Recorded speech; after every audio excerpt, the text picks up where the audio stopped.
જિલ્લા પ્રાથમિક શિક્ષણ અધિકારી કચેરી અને state bank of India live નિવૃત્ત સન્માન સમારોહ યોજાયો હતો।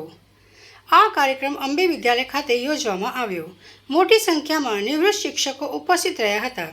આશરે 150 જેટલા લોકો વય નિવૃત્ત થયા હતા, જેને લઈને આજે સન્માનિત કરવાનો કાર્યક્રમ યોજવામાં આવ્યો હતો।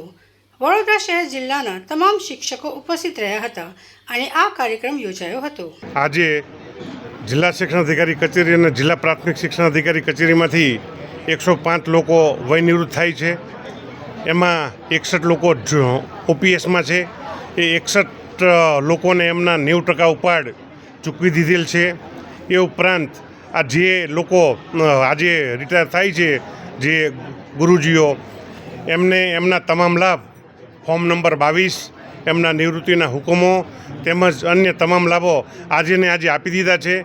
એના કારણે આજે સમગ્ર વડોદરા જિલ્લાના રિટાયર થતા શિક્ષકો ભાઈઓ બહેનોમાં ખૂબ ખુશી અને હર્ષનો માહોલ છે અને આ ખૂબ એસબીઆઈના સહયોગથી એસબીઆઈએ પણ સારો પ્રયાસ કર્યો છે અને એમના સહયોગથી આ ખૂબ સરસ કાર્યક્રમ માત્ર ગુજરાતમાં વડોદરા ખાતે જ આજે ઉજવાઈ રહ્યો છે અને એ આપણા માટે ખૂબ જ ગર્વની વાત છે।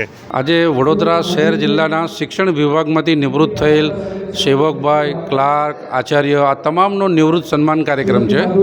વડોદરા જિલ્લો એક એવો છે કે જેમાં નિવૃત્તિના દિવસે તમામ લાભ આજે એમને આપી દેવામાં આવે છે। ફોર્મ નંબર 22 હુકમ, જેથી કરીને કર્મચારીને કચેરીનો કોઈ પણ ધક્કો ન ખાવો પડે એવું ઉમદા કાર્ય વડોદરા ડીઓ કચેરી કરી રહી છે। હું ડૉક્ટર ઘનશ્યામ ચાવડા, નિવૃત્ત આચાર્ય, શૈક્ષિક સંઘનો વરિષ્ઠ અધ્યક્ષ છું। આ વ્યવસ્થા હું કરી રહ્યો છું શૈક્ષણિક સંઘ અને ડીઓ કચેરીના સહયોગથી।